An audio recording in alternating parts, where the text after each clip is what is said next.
Welcome to the Silicon Fox podcast, where we explore the habits and stories of high performers. Join us as we dive into their journeys, analyze live blood tests, and break down the science behind key biomarkers to help you optimize your health. I'm your host, Mitchell Eschner, an ex-pro soccer player, a current sponsored hybrid athlete, a health tech founder, and a longevity enthusiast. Well, Ari, thank you so much for hopping on the Silicon Fox podcast. Hey, thank you. It's great to be here. Amazing. Well, we're going to dive into a lot of different topics, but I want to just kind of set the scene. So before we jump into a lot more of the industry and scientific things, we just cover your background super briefly. I know right now you're working on a company called Elo Health. Give us just that kind of quick rundown as to what that is. Yeah, Elo is my I don't know, fourth or fifth company that I'm building. We focus on food as medicine. So the idea is to take data from your body and then turn it into the right nutrition, and aim to use the nutrition as a vehicle to make you healthier and live a better life. What was like the initial catalyst for starting the company?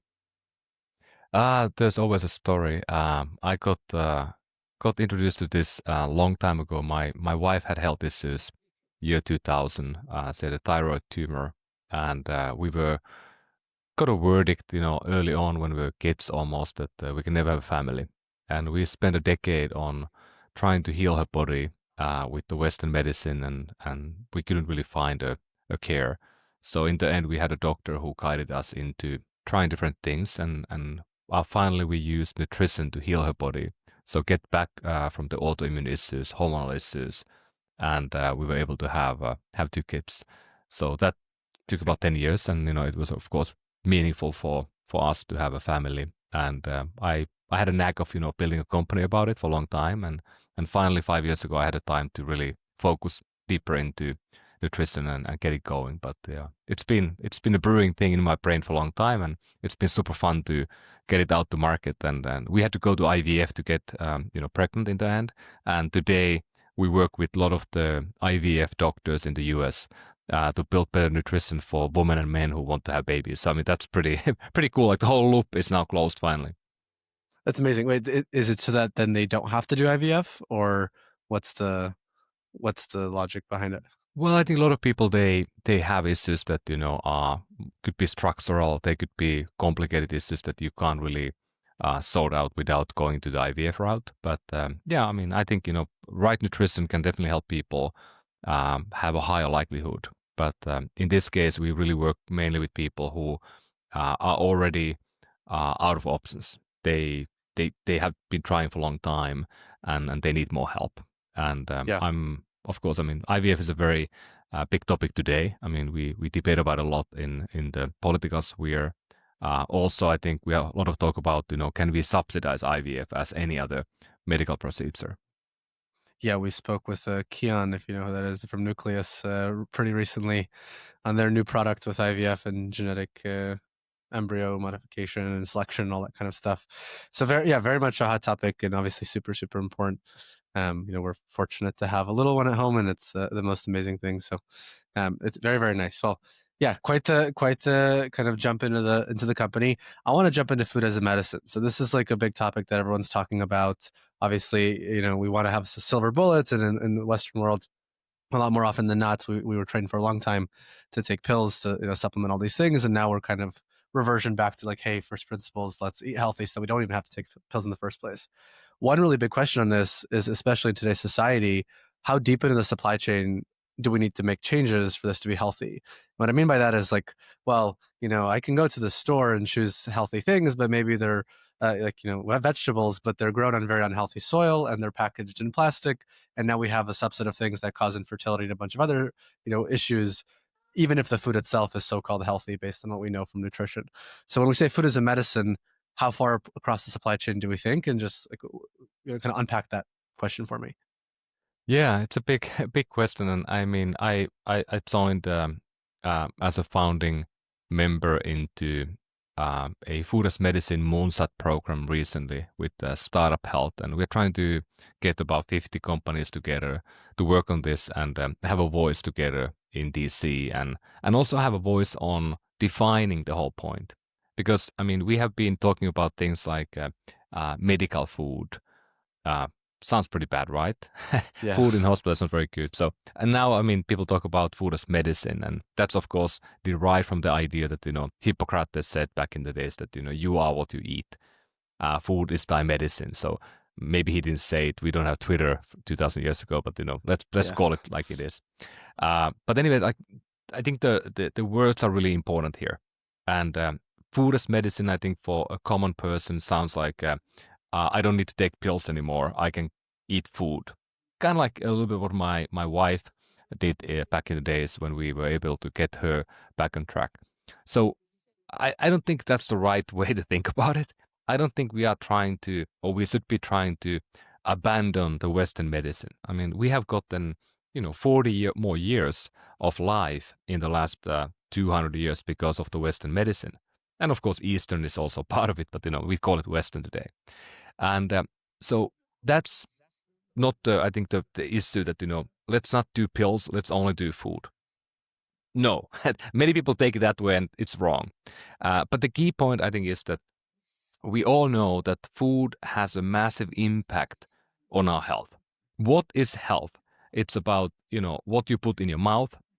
It's, of course, your activity. It's also your sleep and recovery. Those are kind of the key pieces that we have that are making your life either really good or really bad. And of course, on top of that, you have stress, which is kind of this sort of underlying condition that we are being bombarded every day with more and more screens, and time sucks, and the life is very difficult today, and we are still the same people we used to be 10,000, 20,000, 30,000 years ago when we lived in caves.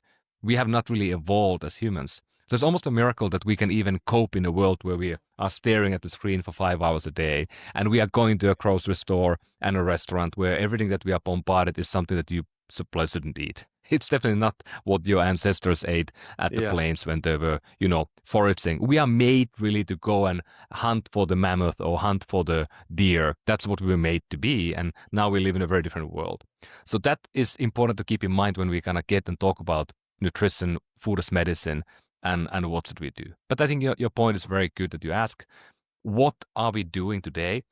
We are going and buying stuff from the grocery store. We are buying stuff from the restaurant. We are, eating snacks and stuff like that. Everything, like you said, is packaged in plastics. Yep. Everything is coming with the high velocity manufacturing or farming. So basically, you buy the potato, you can get these massive potatoes that are size of your head, and they Yeah. have less nutrients than the normal small potatoes used to be 50 years ago, because we are just making everything bigger, more efficient. So by kind of pound by pound power of nutrient delivery, almost everything today is worse than it was a while ago, because we are making it more efficient. So that's something to keep in mind. You eat the same amount of, lettuce or potatoes or kale, you get less nutrients than you did get before. So that's why we are depleted on the basic stuff like iron, vitamins, and minerals. And not just, few of us, but almost all of us. And, we done blood Right. testing for a lot of people. So we see that, 80% of people are low on some of the key minerals, vitamins, which is making your life and your body work worse. So it's not a fallacy that, people are pushing pills left and right. So we may actually need them, like multivitamin is a good thing. Maybe certain things are good things. But Mm. to live a good life and live healthy life, I don't think you have to be too specific. You just need to be reasonable.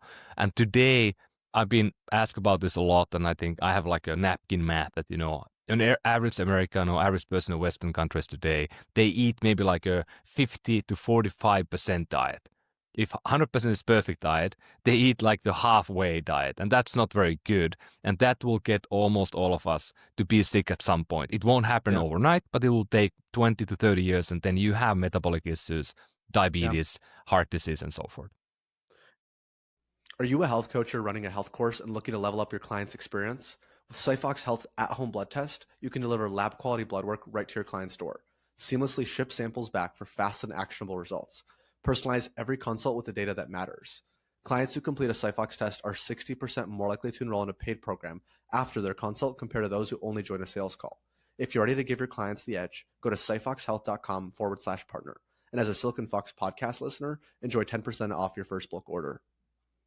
Yeah, yes. I mean, having the 6 in 10 Americans was the most prominent number of chronic diseases. If you know, whatever is the truth. I mean, it gets blurry as to who says what, but the 6 out of 10 being the most prominent is quite Yeah. the scary one. How does it become accessible though? So, I mean, does that require just a full restructuring of the modern day supply chain across, agriculture and food, or are we seeing a change with whether it's modification, or repackaging, where nutrients are stronger and like maybe reversion back to less efficient manufacturing? I mean, is there a solution to that kind of thing? Is, I mean, clearly, actually, you just talked about you guys are trying to make this prominent in DC. Is that things that are being discussed, or are we just kind of have to do the best of what we have and eat 10 times the kale to get the same nutritional effects? I think, yeah, yes, it's been discussed, and I think we are, I mean, pretty early level. Like, I mean, I'm applauding a lot of the things that is coming now in DC, for example, RFK, and is talking about the right things. And I think now, finally, after like I don't know, 50 years, we have a consensus on. I don't think anyone likes the food system today. The Republicans or the Democrats, they like from different reasons, but nobody likes Yeah. it. So it's a good starting point that people are unhappy. When everybody's unhappy, then something good will be done. I hope it will be take a lot of time. But now, for example, the big issues today, of course, are impacting. If you ground problems are the school food, for example, and how we feed our kids. You have a small one, I have small ones, and it's up to us parents to decide what they eat. They're not going to go to the McDonald's. They're not going to the store buy food. They have no money. We pick which school they go. In many cases, we have an influence as parents on the school, what they eat there. And I think almost every parent is unhappy about the fact that, we are giving the keys to Yumly or some fast food chain to operate the school food, because then you're Yeah. going to eat this pseudo food that we don't like to eat. And then if you feed it to your kids, since they are 3 to 18, you can be almost certain that they're going to be, the brain will be wired to like the processed food, and they will likely get sick not at 40 or 50, but at 25. So that to me is one of the key issues that we can all agree upon. And then the other point is that, making the food, I think everybody agrees that the food, it's annoying now because food is now going up in price because of all these different tariffs and everything, and cost of fuel, transportation, labor is going up. So food has actually increased in price a lot in the last 3 years or 4 years. It did not really increase a lot at all in the last 25 years. Food has been going down in price if you think about the amount of money we have to spend. Yes, the Yeah. price of the potato may have gone up, but at the same time our ability to buy stuff, because we make more money as a whole, has gone up. So the percentage of food investment as our life Mm. is now lowest point probably that ever been in the history of humankind. It used to be like 30%, and now it's maybe like 10% or whatever the exact number is. So that is good to keep in mind when we complain about the price of food when we go buy it from the store. Uh, it's really not growing that much if you think about the long horizon. So could we make the food better? It's really looking in the mirror. Am I willing to pay more for the food? Because you can always go to farmers market, you can go to even Whole Foods and so forth, and you can buy food that is likely going to be better than the food that you can buy at the lowest possible price, or that food is put in the processed food today. So that's another like a fundamental fact that we have to address. Like, okay, like what are we willing to do? The industry, the government, the society around you will not make the decision for you. We have to make a decision and buy stuff that we believe is good for us. And that's the third fundamental point I'm coming, which is, okay, do we know what we should do? I think on a high level we do, but then, I mean, like, it's very difficult to make a decision if everything that is bombarding to you at the store level, on the ad, or in a restaurant is going to be something that you should not eat. Like, it's almost like, I'm pretty savvy customer. I know a lot about this stuff, and I've been researching this for like 15 years. And even I go to a restaurant and there's like there's a plate card on the table, like, hey, order this, like a happy hour or whatever. I'm like, oh, sliders, let's go for it. And I'm like, Yeah. I'm a sucker as everybody else. Like, I can't help it. The sliders are so freaking good. Maybe I take a beer Yeah. on that. So that's what we do. And like how can I believe as a as an adult or as a parent again that some foods are not good for my kids if they are in every ad between the kids programming there's a the whatever the yellow food is next flavor or chips or soda. Like how can it be possible that we're the only country in the world that allows advertising for kids in the kids programming? No other country does that. And of course we are brainwashing Crazy. not only myself but also my young ones with that. So knowledge, kind of the getting the right stuff, that right decisions, and then this kids behavior that starts too early, then to be able to easily correct it later on. Yeah, absolutely. That was gonna kind of be my next point, was like the probably one of the big problems here in general, net, is incentive structures, and we are incentivized to eat less healthy. And so, yeah, probably media and knowledge play a massive, massive role. So obviously from an infrastructural perspective, that's what needs to be changed. Um, on the healthy food perspective and food as a medicine, I don't know how skewed of a perception you guys have for this. I'm guessing at Elo, a lot of people that use Elo are healthier. My guess, I don't know if it's true, but in general, like health and wellness products, typically healthier people. I constantly wonder, and I'm building a company in the wearable AI performance space, so also very much in tune with all this. Also, a biohacking to the max.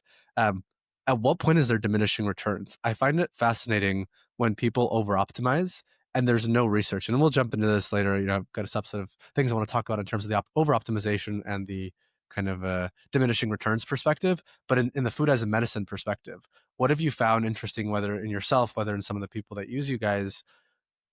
Is there a point? And maybe there's not a point, but given like there's not enough research on personalized nutrition, just because it hasn't been around long enough because we haven't been able to build it, is it actually worth it? I always think about the example, and it's hard, of this generational gap, but I'm a Gen Zer, and my grandparents came from the Soviet Union, and they're late 80s, walking around, running around, and for us, it's like this super health conscious biohacking generation.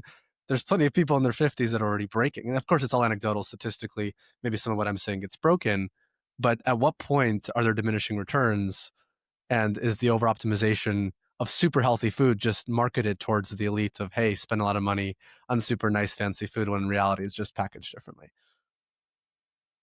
Yeah, I think anybody who is building a product in the space today that is trying to innovate in almost any area, that the early adopters are going to be the wealthier, maybe younger, uh, and savvier customers, and you tend to, because if you look at the whole society, like you said, 6, 7 out of 10 have chronic conditions.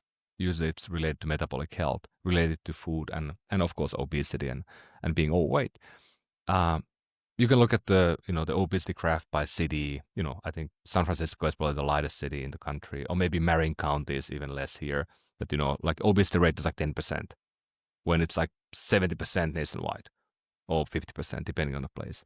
So it's really not kind of fair. And that's something that, we all also always have to think about as entrepreneurs, as builders. Like, are we making the world a better place if we are only making certain people healthier? And Exactly. I mean, those people are already maybe eating and spending more money on food, because if you pay more money, then you like to get better food. That's given. Exactly. You shop in different places that have better food, and then you start to optimize. And to me, this whole point is all about data. Like, you are middle of this yourself, and you know better than anyone that if if you have data collected, the data can be used to improve something. If you don't measure something, you can't improve it. That's, I think, something we can all agree upon. Yeah. And in this case, we can always look at, like, the Apple Watch, or you get the Oura Ring, or I can take the Whoop. I have a glucose monitor, all this stuff that, it's kind of cool. I do it because I work on this field. Does it really give me day by day value? Not so much. Exactly. Maybe, I don't go Exactly. train so hard if I see a red recovery and so forth. But if you don't have any of this data, it's hard to improve. So what do we do then in food? And you rightfully point out that, I mean, the biggest surprise to me, I've been building companies now in different fields, and food was something something I knew a lot about as a customer, but I didn't really know a lot about from the science perspective. And I've been deep diving for a long time now. And the biggest surprise for me was that we know nothing. Most of the stuff we know is bullshit. Yep. Most of the things you read online is bullshit. Most of the things you hear from the podcast is bullshit. Yep. That's kind of surprising to me because I thought that we actually know something. And we started at Elo in the beginning to collect all the corpus of information, the science, like asking the questions like, okay, like what could we do for high cholesterol, LDL? What could we do for blood pressure? What could we do for low values of certain minerals, or like iron? And then you read all the science and you collect it together, use some AI to kind of make sense out of it. And you basically look at the data, you're like, this doesn't make any sense. We know nothing about this stuff. We have no idea. And I was like, we know less about our bodies, what's happening inside us, than we know about the black holes in the space or the universe. To me, that's Yeah. kind of a bit of a problem. So I don't sugarcoat this to anyone. I say always that, hey guys, like we are trying to do the best we can measure your data. It's good to look at your, blood biomarkers probably. Good to look at your other biomarkers. Good to go look at your health data record and then use that data to make the right decisions. That was the fundamental beginning for Elo. Let's look at the data and then make a treatment plan in nutrition and give you that plan. It could be supplements, could be guidance, whatever. And then you do that, and we see if it improves. If it doesn't improve, well, it didn't work. So let's do something else. But there's whoever says that there's like a playbook, it will likely will not work. And at the over optimization, I mean that is all about the stuff that you know well, which is stress about the data. There are certain type of people. Like I'm a kind of person who is, I live and die by the data. I'm a very analytical, science-minded person. I've done that for all my life. I studied computer science, and I was doing that for all my life. So that's how I'm. But then I give the data to my wife or somebody else who doesn't really come from that perspective. They look at the data. They're like, "Oh my god, I'm red." I mean, the whole data causes more anxiety then, and they are definitely like giving away the device. Like, I don't want to see this ever again. Yep. So I think we are split maybe half and half. That half people, they don't like to get that data and they don't want to know if you have cancer. Like I've been full body scanned and sequenced in every possible way every year. And I know if I have something inside, I'm fine with it. But many other people are like, I don't want to know. Yeah. And that is important distinction because maybe half the people don't want to know so much, and for them it's stressful, and that over testing indexing will then make them actually unhealthier and make them neurotic on eating behavior, living behavior, sleeping behavior. If you tell somebody you are not sleeping well every morning, I bet they're not going to sleep any better if you keep telling it every Yeah. day. Yeah, no, we've learned a lot of this real time and the science thing. Man, we have so many things to say about what is known and not known. And even talking to some of the top physicians in the world, they're like, well, blood tests drift. And so the levels that you see actually aren't what was collected at the blood lab and a million other things that you see. You brought up one interesting point that, I've been talking to a lot of people building in this space that I find really interesting. We're getting so let's take the use case of the person who is really data interested and obsessed, maybe like yourself, and you have a lot of data, and you said anecdotally, right, you put it all into an AI model and try to make sense of it, and it doesn't make sense. The point is Yep. that actually kind of a really big point. It doesn't make sense. So when we start looking at correlations of blood labs and a whole genome and continuous and non-invasive, a Whoop or Aura, and then a minimally invasive CGM, a lot of this data hasn't been correlated before, and so what does that look like in this journey to so-called full stack health is the way I like to say it. If we have personalized nutrition, we have personalized sleep recommendations, but they're not necessarily correlatable. You can do frontier research on yourself and say, when I don't drink 4 hours before bed, then I sleep better. Fine, this is kind of well studied, but then correlate it to a specific gene sequence and correlate that to a blood lab, and then the potential of having some type of cancer with MRIs. Yeah, all of these things, they're not necessarily correlatable. So how do you think about this overwhelming of data, even for data-driven people? um, I'm a huge believer that AI is finally able to unlock that data because it's like, I mean, I've been giving this and talking about with doctors about this stuff, and I'm one of the only people I think in the world who has collected, for example, full sequencing data from fourth generation of my family, my Oh son, my wow. daughter, myself, my parents, and I even sequenced my grandma when she was 96 years old. She's gone now. Wow. But yeah, I mean, how many people have that data? And then I have a medical record from everybody in my extended family that I know what the issues are. So think about that data would already be super valuable if you could use it I don't think anyone can today. You have to build your own system, own company almost to analyze that data. And there's a Yeah. couple of people who wanted to do like a documentary about me if we can analyze the data. I think Yeah. CNBC or whatever. But I was like, we can't win. We don't know how to do it. So let's punt it to the future. But it's a cool thing to do because, like you may need to kind of go later and, dig graves to find bone marrow and analyze the DNA. Exactly. So Yeah. maybe not very cool to talk about, but, maybe done in the future. So I think in my case, having that data um, is really not meaningful today. And but I think every one of these views is like a keyhole. Like you look the keyhole like glucose. I can see your glucose curve, and it tells me something, but it doesn't tell me really the whole picture. But then you connect like aura now. You can connect the glucose and the aura ring, and you get the sleep and activity, stress, and then glucose. And maybe you take photos of food, suddenly you have a really good understanding of that one corpus, which is more like the metabolism and the metabolic health view, and what levels health also has been doing and talking about for a long time. But then that really doesn't yet tell much about the food, because the food is so complicated, because in a meal you can have 100 200 different things, and they metabolize differently in your body. Let me take two examples that I don't know if people are familiar. But one that I found really interesting is that if you are looking at cholesterol, so we have been debating for ages about eggs. Are the eggs good or are they bad? Yeah. And I think the study that was done while ago, a long time ago, when we kind of found out that eggs could be bad, I think it was a study that was supposed to be done on rats, not humans, but rats. And for some reason, I think, in that lab test, the rats had died or moved away, and they had to use another rodent. They used rabbits or, different type of animal. And they found out that, oh, the rabbits, they were eating cholesterol, and then it increased in the blood. They ate cholesterol, it increased in the blood, correlated like this. And that was a study done, and that was one of the foundational studies that made people believe that cholesterol translates from the food into our bloodstream directly, and it can be causing a lot of havoc.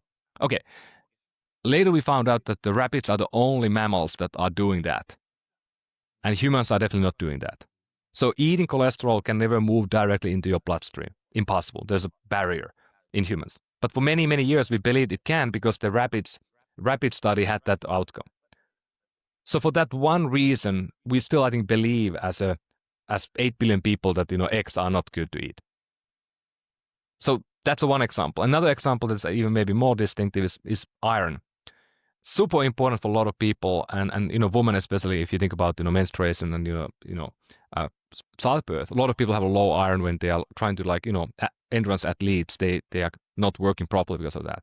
What we do, we eat iron pills. Those iron pills have iron in a raw form. You eat it. What happens when you put iron in your stomach acid or inside an acidic environment? It will rust. So the rusting blood is then going to go through your whole food processing system, your intestines and so forth, and cause a lot of havoc.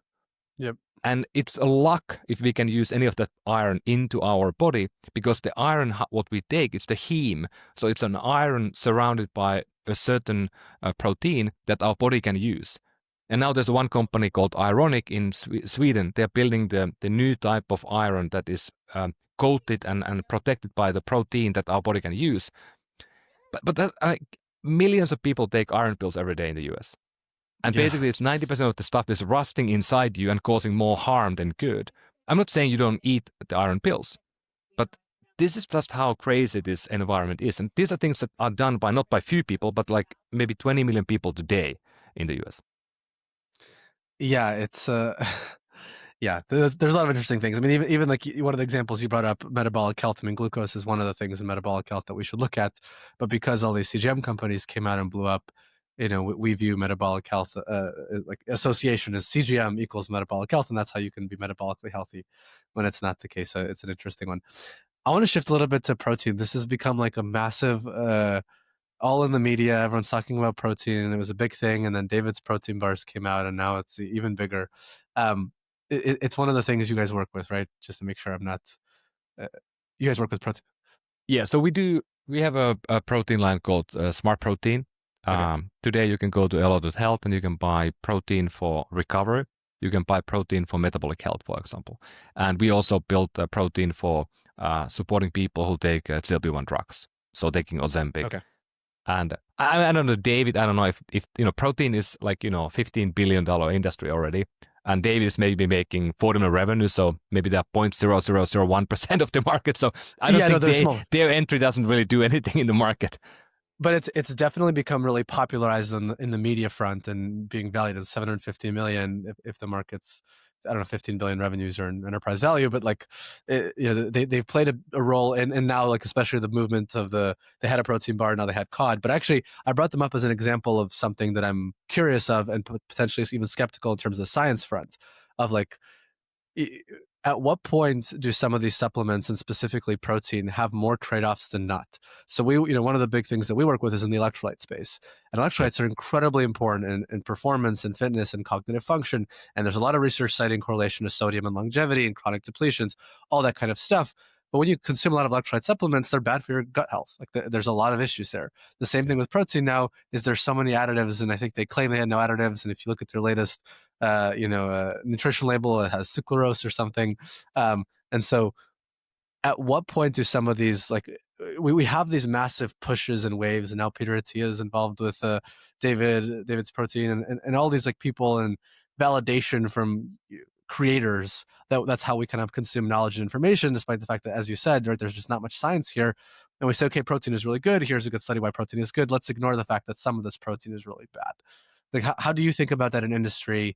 Like, are there things that you recommend or you filter for yourself and your kids when you think about, okay, we want really good protein, but also like 75, 80%, arbitrary number, maybe a lot more, I'm saying random, has protein is really diluted and has problems with a lot of the trade-offs that it comes with additives and whatever else that actually hurts longevity. Yeah. I think protein is something that actually we know a lot about. We know what protein does is it's fuel for building muscle, and many of the systems in your body they need protein. And protein is also interesting because if you eat pure protein, let's say whey protein, your body is using more energy to burn the protein than it gives your body. So in a way, like you can never gain weight if you eat protein in a sense, because it's kind of net neutral or net negative on energy production perspective.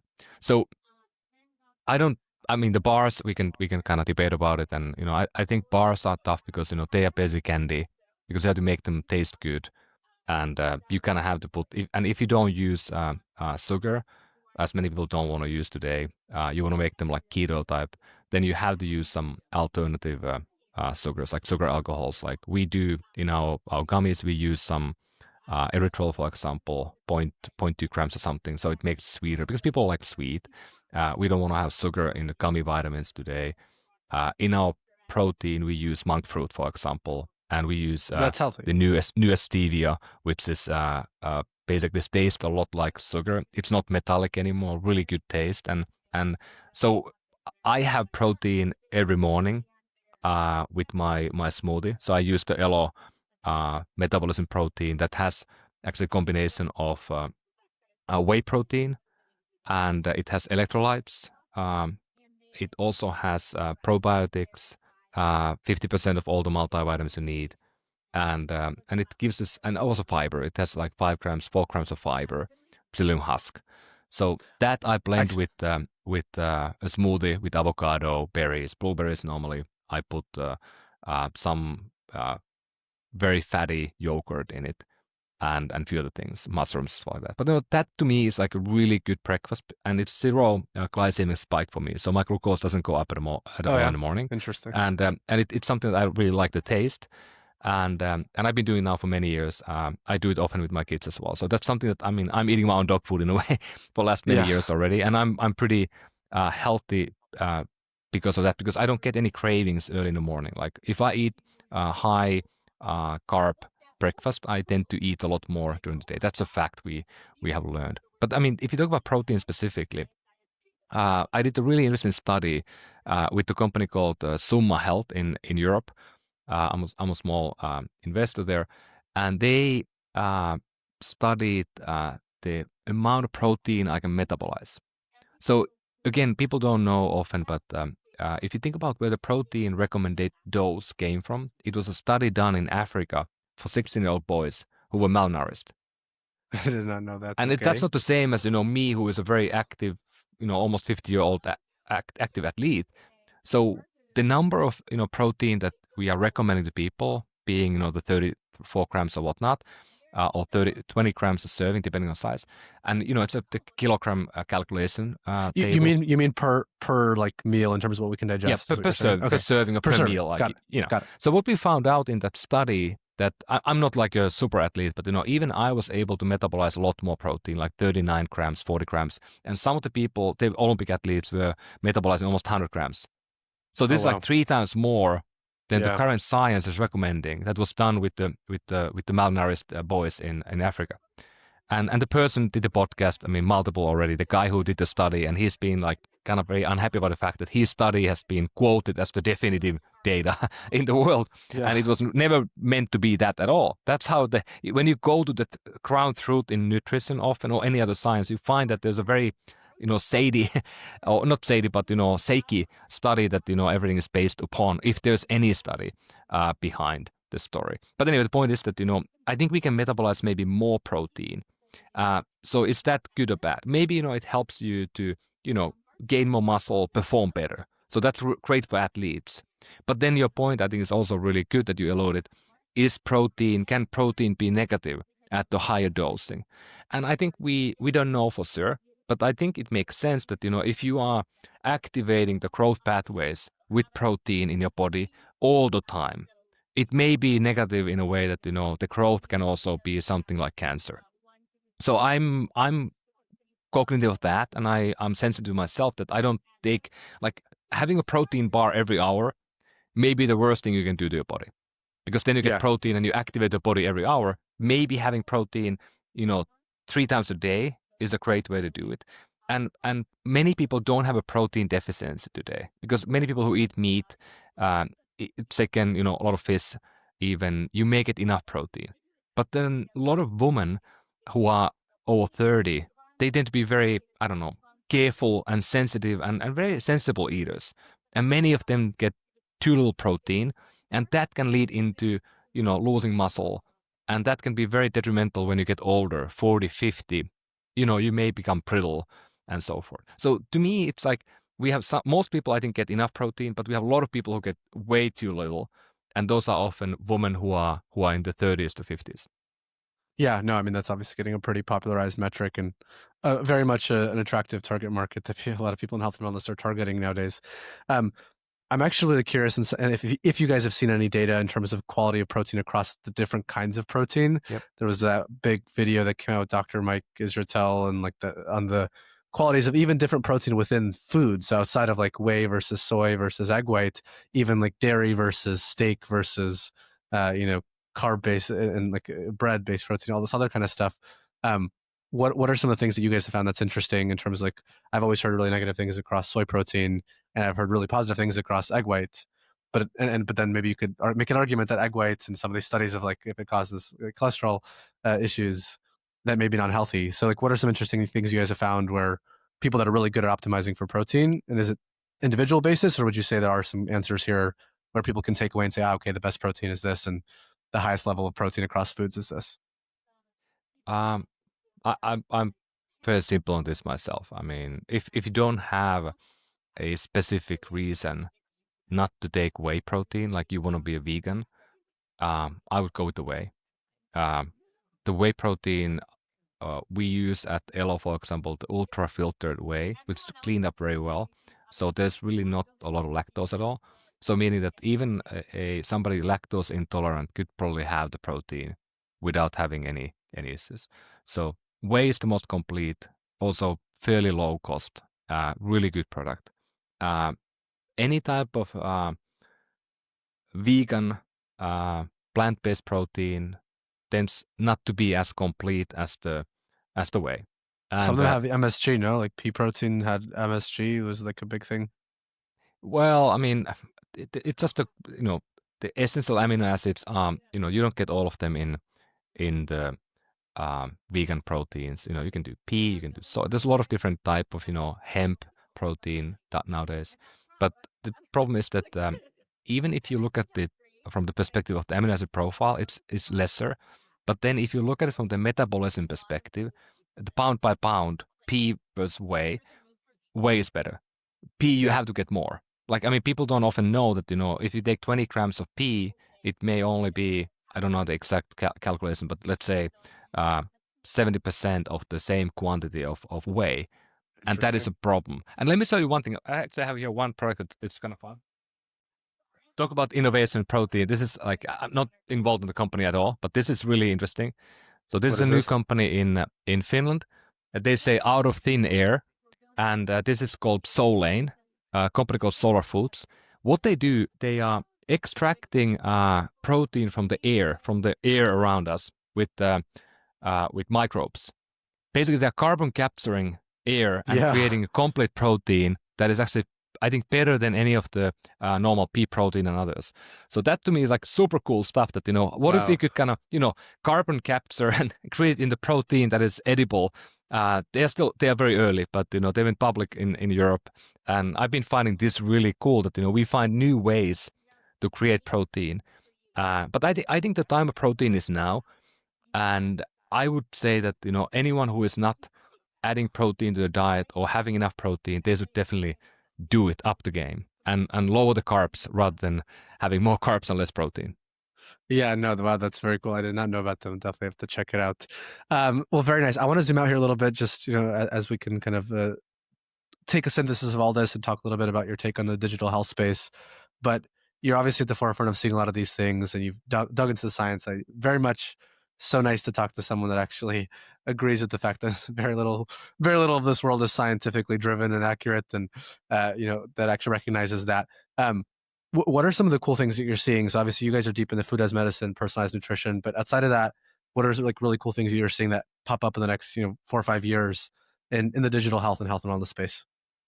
Yeah, and I've been investing in this space now 15 years as a small angel investor. So it's been really cool to be able to follow this for a long time. And 15 years is a long time already in this space that is quite new. So to me, the main areas I think are uh, getting more better data from our bodies. That is the necessity that we need to do in order to make a better system. So any type of system like sweat measurement or there's even like a protein calculator coming now. Like I think they use like saliva or something to Mm. look at the protein metabolism. Like we had no way to measure it except these few things I've done. And they are quite invasive. So you kind of have to drill a hole in your muscle to find out But your protein metabolism. Not very pain. I, It's pretty painful. Not fun to do, by the way. I actually want to push on this. I'm actually curious on the data front because I'm also really excited about this. But one thing I'm really afraid of is what like the gold standard esque of the data. So maybe I don't know this example. I can't comment on it, but a lot of examples of us being really excited about data collection, but the data collection is a derivation. Maybe I'll jump into my like quick spiel on some of these wearables, but in the wearables is like some of the data is like a derived metric, and then we store that data and we try to make analysis off it as if it's the gold standard, as if like this is the actual heart rate, but it's not. Um, when you say you're excited about data collection, you mean all in total and you want it to be correlatable, or are you looking at this through a lot more of a clinical approach? Because I think as much as I'm in this health and performance space, I actually have started to, the more time I spend here, the more I actually lean clinical and say, you know what, so much of this is such bullshit. I want to lean more Hmm. clinical and say, we want studies that encapsulate edge cases and find all these things. And that's why they're so behind. And that's why doctors aren't using wearables, because they don't encapsulate edge cases. They're moving much faster than the research can keep up with, at least the really clinically driven research. So when you say data, you like to see all data and correlate it, or you're really, I mean, when you say data specifically, what do you mean? I mean the idea that devices like Aura are able to look more than just your temperature or just your you know the the movement or the heart rate. But you have Apple Watch starting to add things in a moment, and the new Whoop has the blood pressure. So the whole point is like, let's add more measurements in the one device that more people have, because it doesn't really help if we have people using like one type of device, Yeah, yeah. use a different type of device. So, and the big problem is that like a Whoop and Aura. They kind of do the same thing, and they used to be very far apart, and now they're like 98% the same data. Yep. I don't know if you've seen it, but what happened is that one of them Yeah, I have decided to both. go closer to each other, and they are of course measuring. It's not like they got the right number, but they just got closer to each other because people complained about it. So like Yeah. your point is like we don't know if that's true or not, but at least they became comparable, which is I think good. I don't think we know the facts exactly what it is, but if we can make it comparable, like Apple could do, in my opinion, like they could do heart rate, temperature, they could do glucose, they could do blood pressure. Those would be a really valuable device if we can get it into 100 million hands in the US, and that data would then be flowing into EMR at Epic, and that data would be analyzed in a big piles with the best AI. That is the world I think is really going to be exciting, and we will build the science you said, because it only comes after you are able to look at holistically bigger number of people. Now the data is sitting in a silo. I don't know if even Apple is not looking at it holistically because they can't do that. But nobody Right. can look at the data today. That's a challenge, and we have like a lot of companies who start collecting their own community. Like Elo had a small community, but it doesn't matter if you're 10,000, 20,000 people. You need 10 million people, and suddenly everything becomes clear as crystal, and you can see that the data is evident and the clinical outcomes are evident. So that is the way it has to happen, and unfortunately, it's hard for the small companies and great for Apple and Google and a few other ones who Yeah. have the ability to collect the data in a mass. I have like one big concern here back to my foundational point and like a really personal one to us. Like we've been going on this long spiel. I mean, I wear my Aura and I wear the Whoop and all these things. And I think like net, these technologies are pretty great. But one big problem is like they are foundationally a little bit off. Like, Aura and Whoop, Aura, Whoop, Fitbit, Garmin, Apple, all the wristwatches, they use PPG technology. So it's using light. So the reality of the heart rate that the Whoop is showing me is, 5 to 7, sometimes even 10 beats per minute off of what the reality is. That's why physicians don't endorse it. And that's why I have a really big fear of if we start correlating and we have Nucleus doing whole genome and we've got Whoop doing continuous wearables and we've got Function or whoever else doing blood labs and you correlate it. The problem is like a lot. I mean, I guess the first and the third layer are fine, but the non-invasive wearable layer is a bit scary because Whoop then gives you a strain score, but the strain score is based off of your time and heart rate zones. But your time and heart rate zones, it could be zone 2, but you're actually in zone 3 because it uses photonic Yep. sensors. So when you're in the light or your dark skin or you're sweating, it's off. And that is why physicians don't endorse wearables because they use PPG sensors. Well, very nice. I know we're cutting it close on time, so I want to just jump into a rapid fire. I think these are so far covered a lot of really interesting topics. We'll just give you a quick question. Give us the first thing that comes to mind. Um, what's something you believe that everyone can agree on? I think food has a massive impact on our health. I said it already, but I mean that is something that fundamentally, if we all agree on that, we can build something really better. Yeah. What's your personal sleep stack across like wearables or supplements? How do you optimize your sleep? Um, the key pieces for me are I have a tracker. I was lucky to be one of the early investors in Aura back in the days. I've been tracking 10 years with that, so I know a lot about my habits. I use just the old school earplugs when I go sleep. I started a decade ago, and I sleep a lot better when I have them than not. Maybe it's a habit that I learned, but I've been recommended it to a ton of people, and it actually usually helps. I also tested like Oslo and others that are like, but I don't need white, so I just need silence in a city. Uh, I I do like a breathing exercise that I really believe a lot, and it's been talked in a lot of podcasts, but it actually does work. The deep sigh, where you deep inhale and then you inhale a bit more. You do a few rounds of that, and then you do yoga nidra breathing.